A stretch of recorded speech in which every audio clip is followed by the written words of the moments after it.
இங்க நம்ம ஹீரோ ஒரு பூனையை கொஞ்சிட்டே இருக்காரு. திடீர்னு அந்த பூனை பொண்ணோட உருவத்துல மாதிரி ஹீரோ பக்கத்திலேயே படுத்து ஹீரோவை நோண்டிட்டே இருக்கா.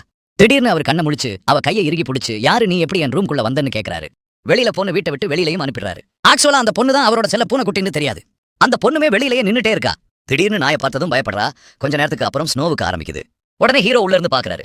சரி பாவம்னு சொல்லி அவரோட கோட்டை கொடுத்து, இன்னைக்கு ஒரு நைட் மட்டும் உள்ள தூங்கிக்கோ, காலையில ஆனது நீ எந்திரிச்சு போயிடணும்னு சொல்றாரு. அதெல்லாம் அவ கண்டுக்காம அவ பாட்டுன்னு கியூட்டா பால் குடிச்சிட்டே இருக்கா. அவ பார்த்த ஹீரோ ஒரு டவலை போட்டு ஹாட் வாட்டர்ல ஃப்ரெஷ் அப் ஆயிட்டு வான்னு அனுப்புறாரு. இவ பூனை குட்டில, அதனால பாத்ரூம்ல எல்லாமே நோண்டி நோண்டி பார்த்துட்டே இருக்கா. டேப்பை ஓபன் பண்ணதும் ஹாட் வாட்டர் வந்து விழுது.